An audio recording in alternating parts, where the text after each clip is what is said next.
చదివితి మీదకు జాబునంత చక్కగా రాదు వధు వృత్తాంతమున కూర్చిన తోటి రాజులంతా అడిగిన వారంతా నన్ను హేళన చేసినారు 6 రోజులలో ఆలి సుతులలో సరళ తుంపకై ఉన్న మీ తనయుడు కాడం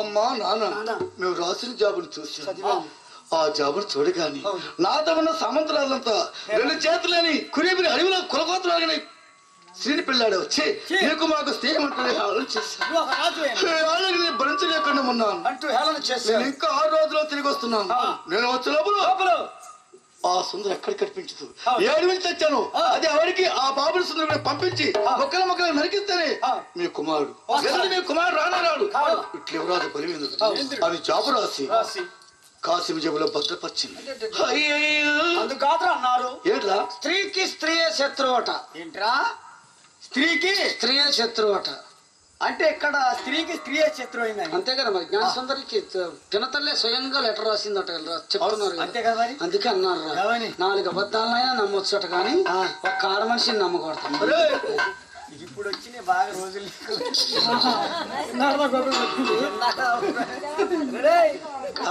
కాకినైనా పట్టొచ్చట నీటిలో చేప జాడనైనా కొనుగొనొచ్చట మేడి పువ్వునైనా తేవచ్చట 4 అబద్ధాలైనా నమ్మొచ్చట ఒక్క ఆడ మనిషి సకల మాట చెప్తే ఉంటాడు పొద్దుటి ఒక్కల వేరు మళ్ళీ ఆడవాళ్ళు అబద్ధం ఆడినా గోడ కట్టినట్టు ఉంటుంది మగవాళ్ళదే తెడకే మరి అన్ని ఇంట్లో కాసు పోసినావుగా ఒకళ్ళు ఒకళ్ళైతే బాగు మహారాజాల దేవరాజు చక్రవర్తి కప్ప కట్టించి కడుతున్నాడు నిమ్మక్కడైపోయాడు యువరాజు బలివేంద్రుడు అందుకు కాసిమై పట్టలేదు ఆ నిద్రపోయి ఆ జేబులను తెల్లవారుగానే లేచి తోడగా జాబు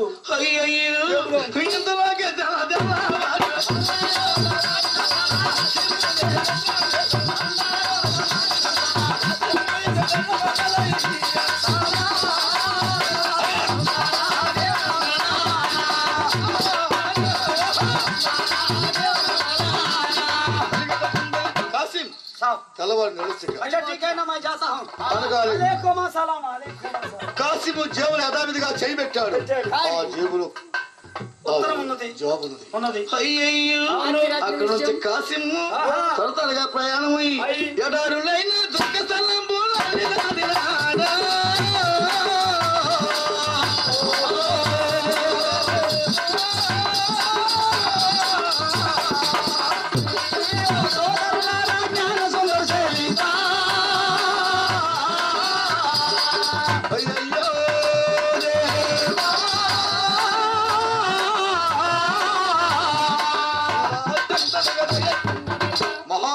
महाराणा దాపుకొచ్చాడు కాసిం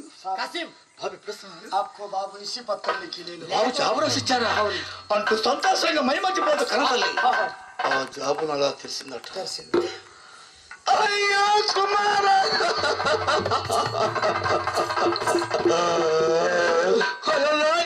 చెప్పిన కొడుకు లేవు వినలేదు బాబు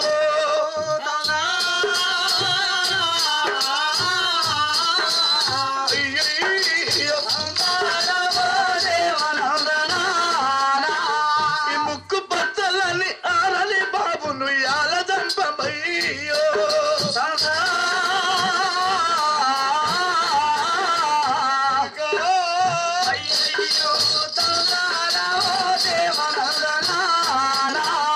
ఎంతకాల గతి సంభవించే నిన్నడుగనయ్యో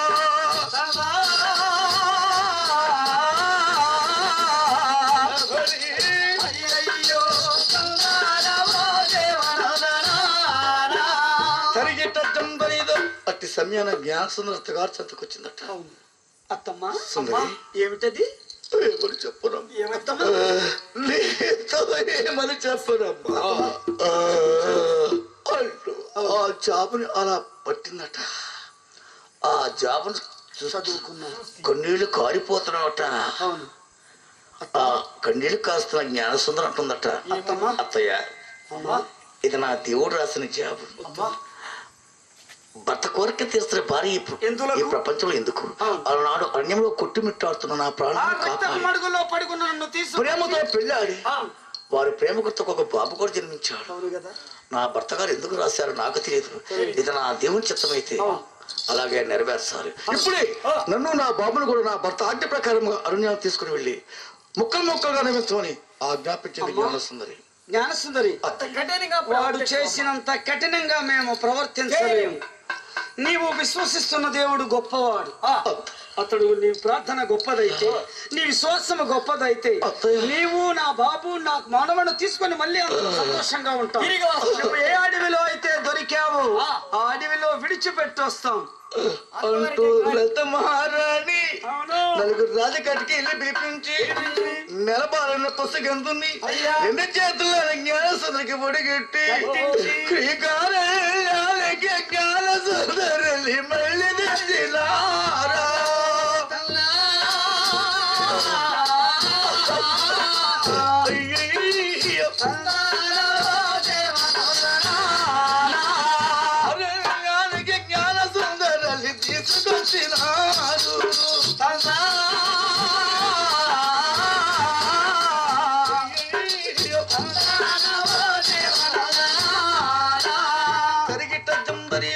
ఒక చెట్టు కింద విడిచి నలుగురు రాజకట్టుకులు ఎక్క దిగుతున్నారట. ఏడు చూసిన సింహాసాధునాలు బొల్లకు ఎలుగుబంట్లు గజ ఎరుగులు వేగ పెద్దపలు.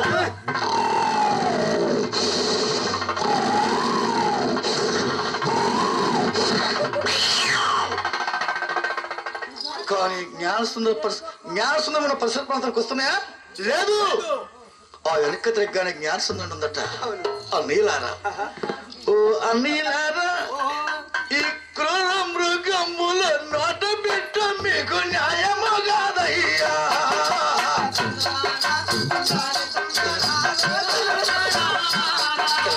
అన్నలారా నన్ను చంపు వెళ్ళుడి వందలాలు మీకు.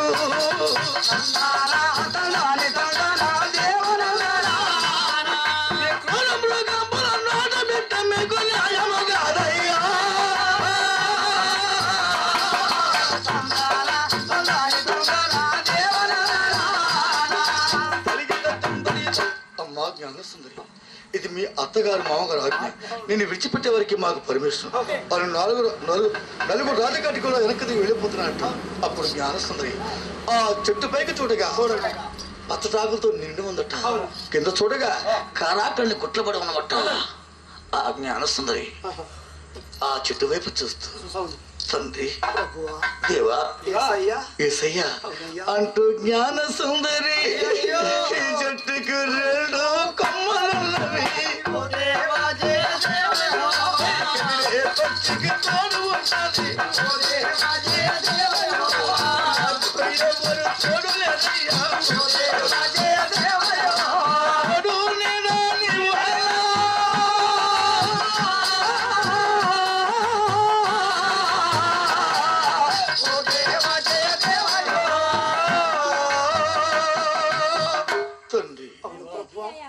నీ చిత్తమైతే ఏ క్రూరముగా చేతున్న భక్షంప చేసి నా కొడుకుని నన్ను మా ఆత్మల్ని మా అమ్మ చెంతకు పంపించు, నీ రాజ్యంలో చేర్చుకో. నీ చిత్తమైతే నీ చిత్తం ఎలా ఉంటే అలా నెరవేర్చు అని ఘోరాతి ఘోరంగా చెట్టు వైపు చూసి ఏడుస్తుందట.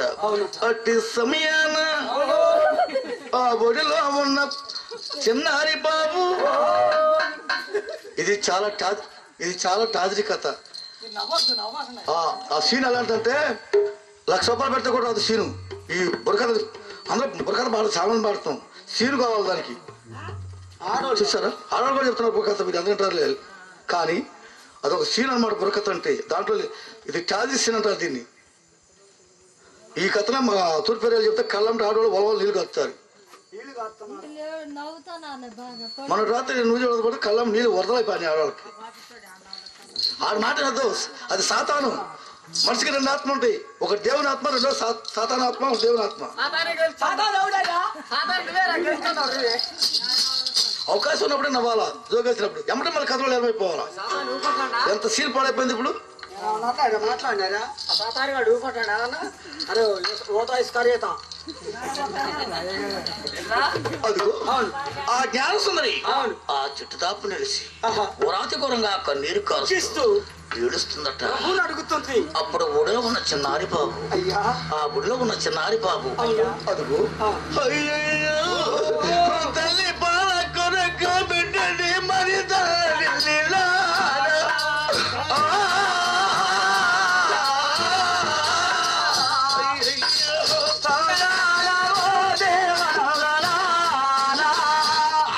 బాధకు సంటి బాబు మరి అర్వసాగినాడు.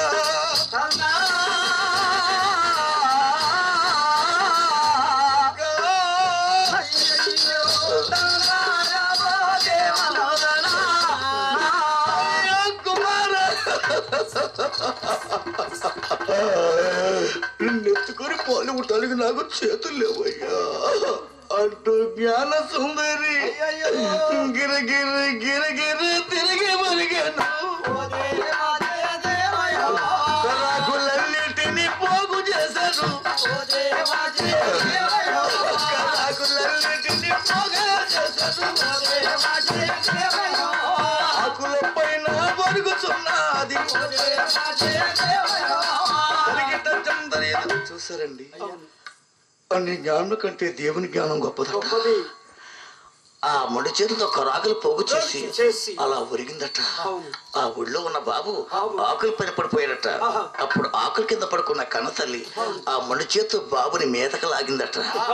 అక్కడ బాత్త ఉన్న చిన్నారు బాబైనా చంటి బాబు ఆ తల్లి శ్రద్ధ ఎందగాని ఒక్కసారి కడుపారా పాలు త్రాగి 2 చేతులు 2 కాళ్ళు పైకెత్తి కేరింతలు కొడుతున్నాడట. అప్పుడు 2 కళ్ళు మూసిన జ్ఞాన సుందరం ఉంటుందట.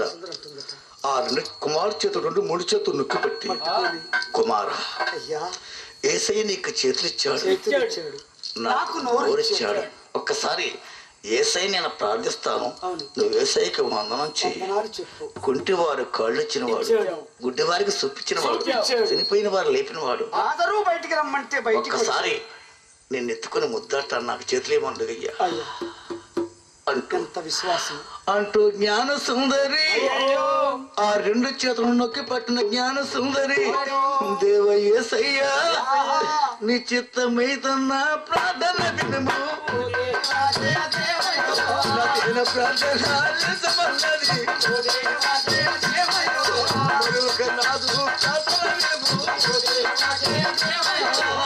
కులేని అనాథల తండ్రి, కులేని వారి దేవుడవయ్యా, తెలిసే దేవుడవయ్యా, తండ్రికి ప్రార్థన చేస్తున్నది ఇతమైతే నా కర్మలేమో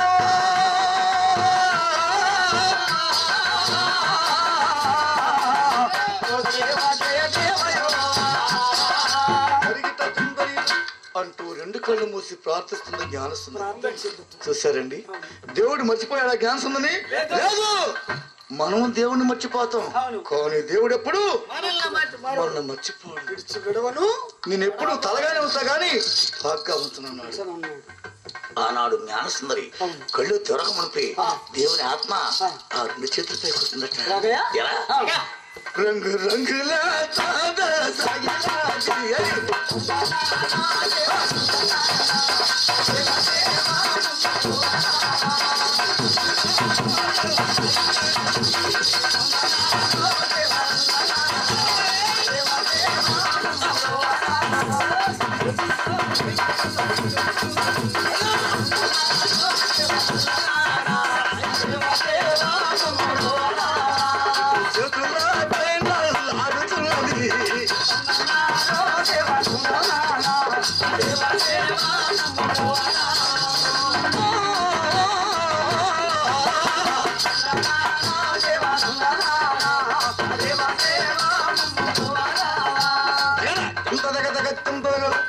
రెండు కళ్ళు తెరవగానే చిన్నారి పాప జ్ఞానసుందరిని డాక్టర్ కొట్లు కట్టించి ఉద్యానవనములో 12 దాసీకాంతలతో 7 అంతస్తుల మేడపైన ప్రేమానురాగంగా పెంచుతున్నదట లలిత మహారాణి.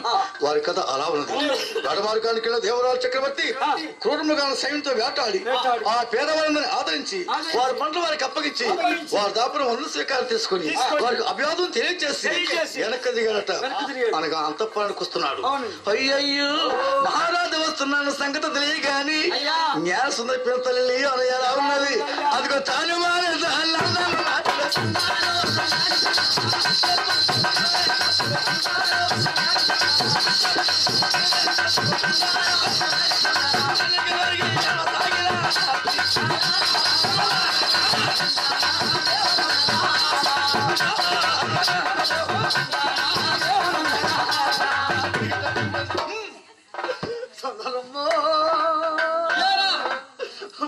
సుందరమ్మా నాను చడిగితే ఏం చెప్పేనమ్మో రాజా ఏం జరిగింది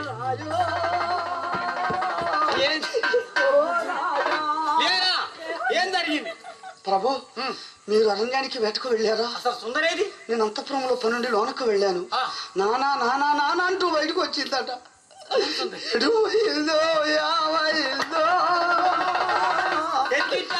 ఓ సుందరమ్మ సుందరమ్మో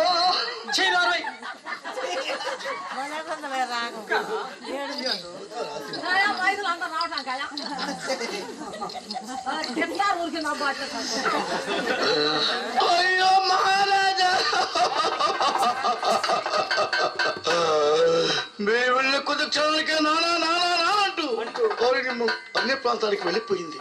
మంత్ర సామంత్రం సైన్యంతో అన్యమంతా సంతరించిన ఆ పాప జాడ కనిపించలేదు. ఆ పాప మనోవ్యాధి నన్ను ఈ స్థితిలో ముంచి వేసింది అని వచ్చి రాని అడిగిపోతూ మహారాజు పాదాల పని ఒరిగిపోయి అయ్యో కన్నీళ్ళతో రారాజు పాదాలు కడుగుతుండే.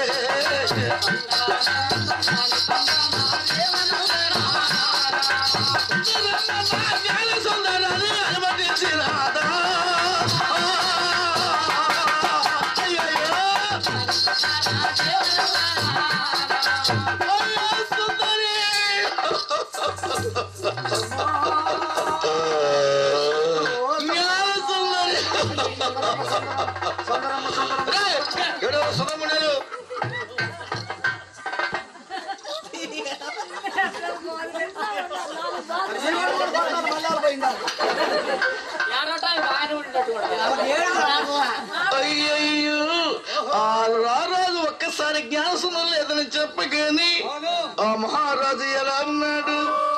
సుందరమ్మ నా జ్ఞాన సౌందర్యాన్ని ధరణికి వరిగాడా దేవనందనా అయ్యో సంతానా దేవనందనా ఇన్ని నాళ్ళు నన్ను నిన్ను చూసుకొని మురిసిపోతే నొంబో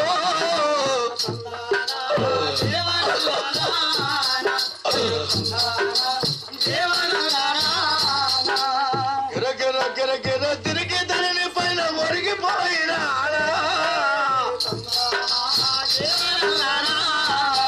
అయ్యో సంతానా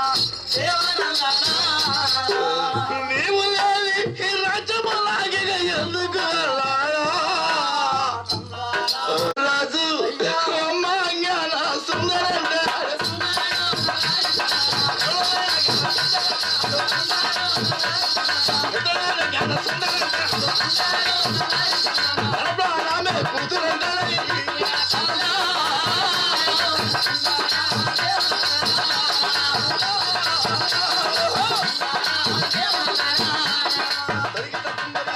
ఇలా నిద్రపోతున్నా పడుకున్నా కలలోనైనా కూతురు కూతురు కూతురు అంటూ కాలం గడుపుతున్నాడు కన్నీరు మున్నీరు కారుస్తూ.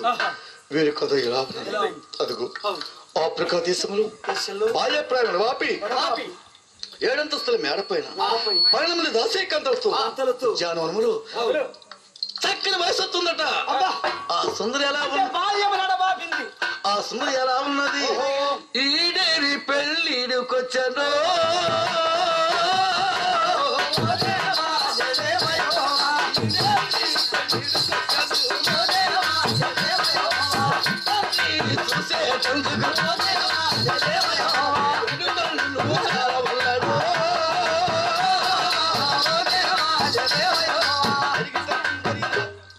అదిగో ఆ సుందరి ఏడాది పెళ్ళికి వచ్చిందట, బహురమ్యంగా ఉందట. ఆమెకు రెండు చేతులు లేవు కానీ ఆమె చూడాలంటే ఈ రెండు కాళ్ళు చాలా అనిపిస్తుందట. ఉన్నమనాడు విడబోతాడు చంద్రుడి కంటే సూర్యకారాలు ప్రకాశిస్తున్నట. తలకల్లో మెసిన మెరుపు కంటే ఏమైనా ఉందట. ఆమె నడుస్తుంటే రాజహంసలకు నడక నేర్పట్లుగాను, దానిలో మనిదిగా పడుతుంది ఏమట్లుగాను, కెంపులు వెలపోస్తున్నట్లుగాను ఆ పన్నెండు దాసీకాంతలతో ఆ ఉద్యానములో వివరిస్తున్నదట. అలా అట్టి సమయాన చిన్నప్పుడు ఎప్పుడో తీసుకెళ్లి తల్లిదండ్రులకి అప్పగించే యువరాత్రి బలివెదురు ఒకనాటి సమయాన అయ్యయ్యో ఆ జ్ఞాన సందరణ ఉద్యానవనముకు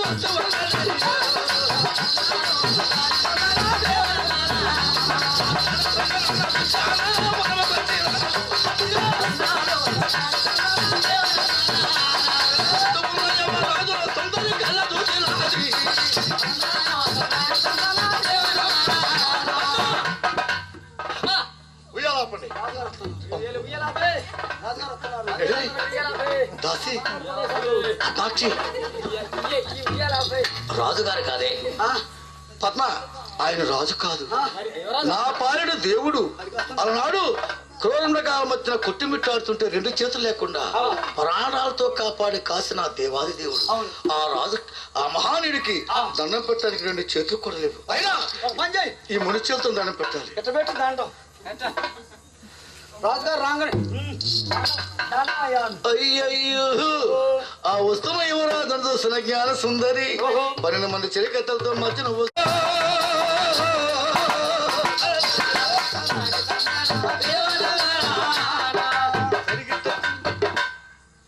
ఆనాడు తెచ్చిన సుందరి ఈ సుందర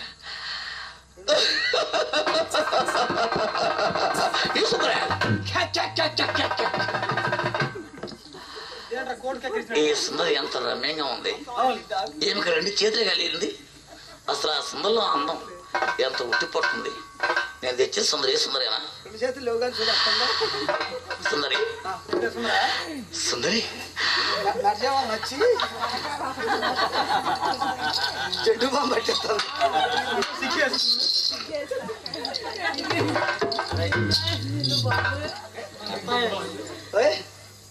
సుందరి రాజా, నీకు చేతులు ఏమైనా బాధపడుతున్నావా? అవును రాజా, కృతజ్ఞతగా మీకు నమస్కరించడానికి కూడా రెండు చేతులు లేవు.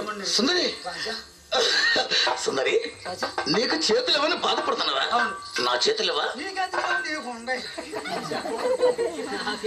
ఓ జ్ఞాన సుందరి, ఒక్క మాట నా మాట వింటే నీ చేతులకు నా చేతులల్లా ఒక్క మాట చేతులు ఇచ్చారు.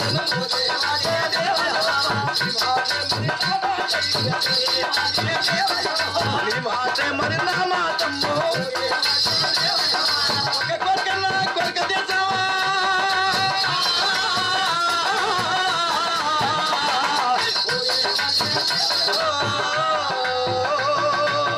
సుందరి నా మాట కాదను కదూ. సుందరి చూసారండి, దేవుడు అతనికి ఎలాంటి ప్రేరేపణ కల్పించాడో చూడండి. ఆమెను చూడగానే, ఆమె ముఖంలో ఉన్న ప్రతిబింబాలను చూడగానే దేవాదేవుడు పరమ తండ్రి యేసయ్య ఆమె పైన ప్రేమ కలిగి మనసుతో ఏర్పాటు చేశాడు. సుందరి నీ పైనే నా ప్రేమ. నా పైన ప్రేమ ఉందా చూడవా? కాపాడదాది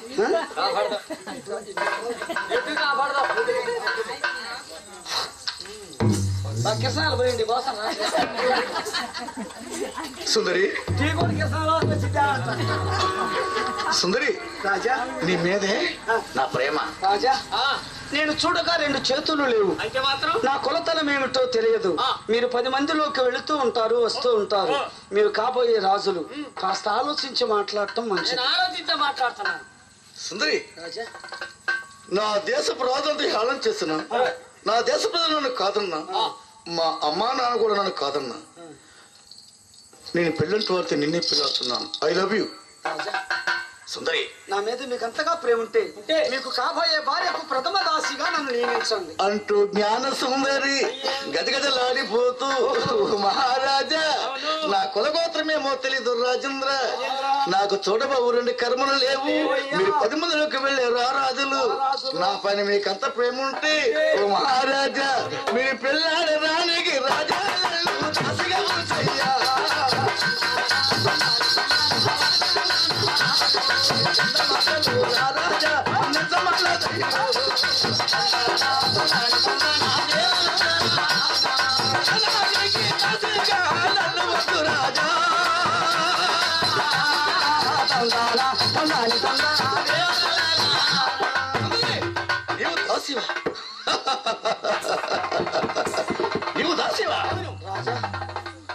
ఈ పూలకు ప్రపంచం ఏకమైనా ఎవరు కాదన్నా నేను పెళ్ళంటూ వాడితే నిన్నే పెళ్ళాడుతున్నాను. లేదంటే ఆ జన్మాంతం బ్రహ్మచారిగా ఉంటాను. సరే మీ ఇష్టం అంత పట్టుదల వద్దులేండి. మీ ఇష్టం అట్ట అయితే అట్నే కానీ. సుందరి ఒకసారి అలా రావా? చెప్పండి చెప్పండి. సుందరి నీకు ముమ్మాటికి నేనంటే ఇష్టమేనా? మీకు ఇష్టమేనా? నాకు ముమ్మాటికి ఇష్టమే. మీకు ఇష్టమైన నాకు ఇష్టం కాదని ఒప్పుకోవట్లేదుగా.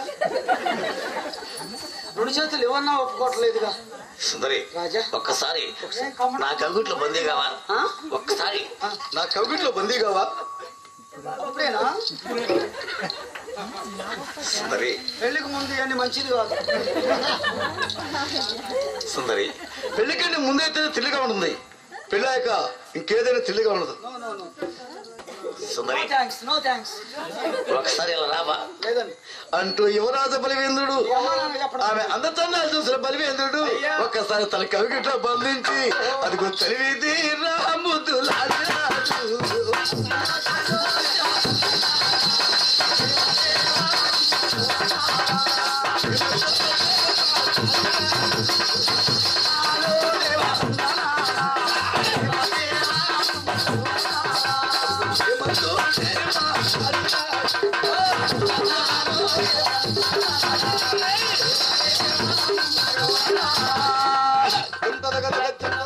సుందరి ఇప్పుడు ఈ మా అమ్మ నాకు వెళ్ళి మన పెళ్లికి అన్ని ఏర్పాటు చేస్తున్నాను. సరే వెళ్ళండి. బాయ్ అంటూ యువరాజున బలివేంద్రుడు ఆమె ఎంతగానో ప్రేమతో లాలన చేసి ఆమె పైన మక్కువ కలిగి ప్రేమతో పెళ్ళాడాలని నిశ్చయించి తల్లిదండ్రులు తప్పిస్తున్నారు. అప్పుడు తల్లిదండ్రి ఆ యువరాజుని బలివేంద్రునికి ఒక సత్యదాసు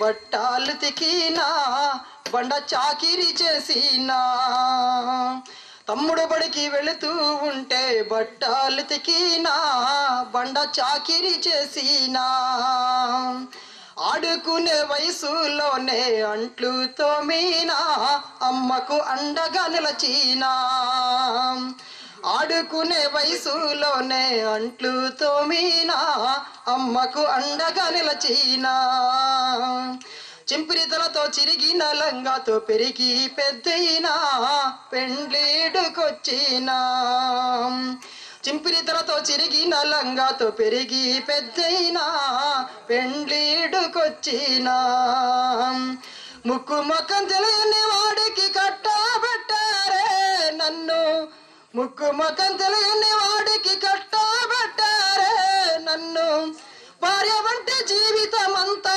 బానిసనైనాను కట్టు బందీనైనాను ఆడపిల్ల ఆడపిల్ల ఆడపిల్లనట నేను పాడు పిల్లనట ఆడపిల్ల ఆడపిల్ల ఆడపిల్లనట నేను పాడు పిల్లనట ఎవరికి కొరగాని దానను ఏమీ జన్మంబు ఎవరికి కొరగాని దానను ఏమీ జన్మంబు నాకెందుకీ కర్మ ఆడపిల్ల ఆడపిల్ల ఆడపిల్లనట నేను పాడు పిల్లనట నేను పాడు పిల్లనట నేను పాడు పిల్లనట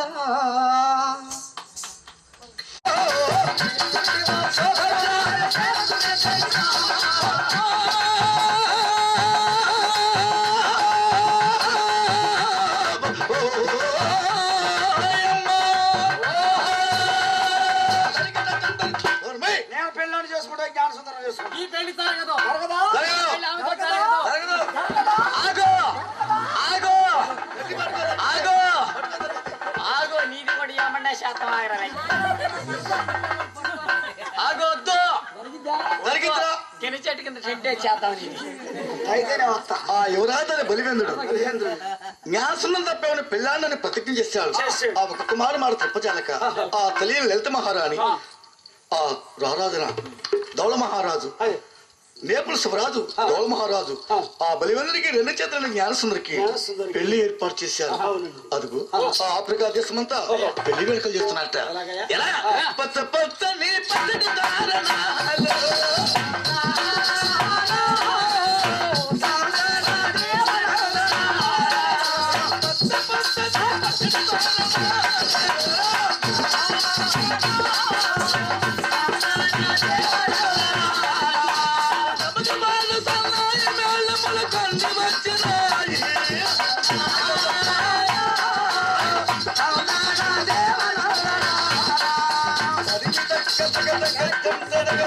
అదుగు మేళతాళం రోడ్డుపోతున్నమాట. వారు ప్రముఖులతోనూ ఆ దేశ ప్రజలతోనూ రెండు చేతులను జ్ఞానసుని పెళ్లి కుమార్తెగా తయారు చేసి యువరాజుని బలివల్లని పెళ్లి కుమారుగా తయారు చేసి పెళ్లి పెట్ల పోయి తీసుకొచ్చారు. అయ్యయ్యో మేళతాళాలు మారు మోగుతున్నాయి. యువరాజుని బలివంతుడికి రెండు చేతులను జ్ఞానసుందరికి దీవెనలు ఇచ్చారు. పెళ్ళైన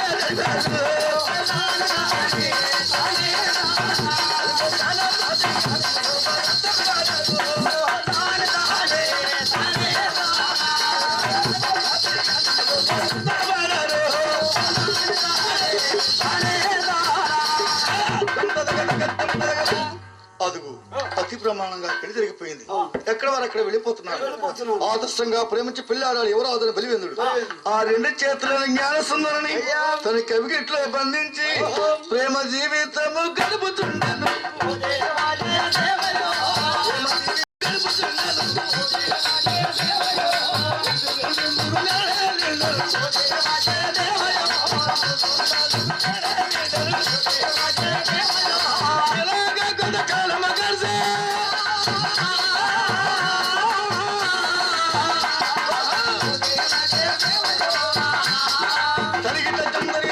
ఇలా కొంతకాలం గడుస్తుందట. చూస్తారండి దేవుని కృప ఎలా ఉందో. ఆ రెండు చేతులని జ్ఞానసుందరికి యువరాజుని బలివేంద్రుడికి ప్రేమ జీవితం గడుపుతుండగా మహోన్నతుడు సర్వోన్నతుడు దయామయుడు ఆమె గర్భఫలాన్ని ఆస్వాదించాడు. అందుకే బైబిల్లో చక్కని వాక్యం రాయబడింది.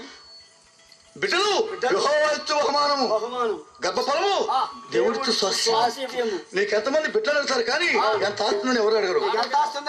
ఆ రెండు చేతులు ఆమె కూడా ఒడి కట్టాడు దేవుడు. అయ్యయ్యో ఆ జ్ఞాన సోదరులు అమ్మ గర్భము తెలుసు.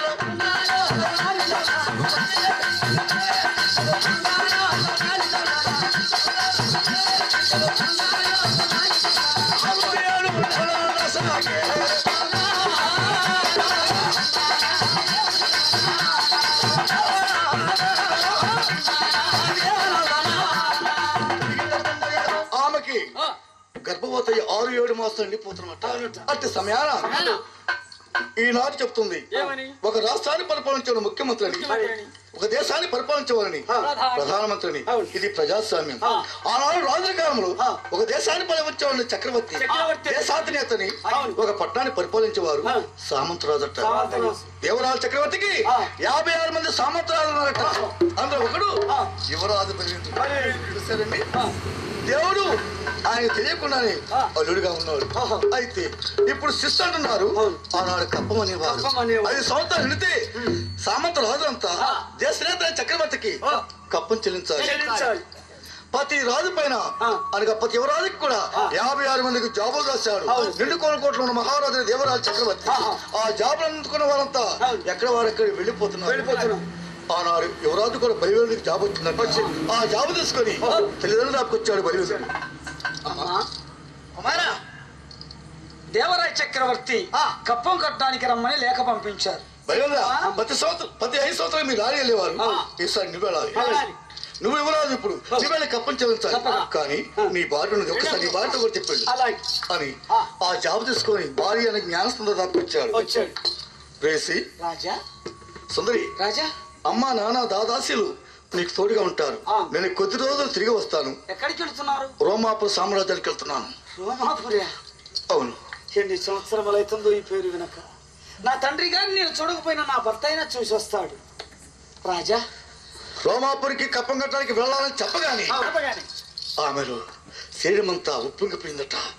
ఏ మాట అనలేక ఆ మహానాథుడి పైన తలవేసి, ఓ రాజా, ఓ రాజేంద్ర, మీరు క్షేమంగా వెళ్ళి రాజా లాభంగా రండి.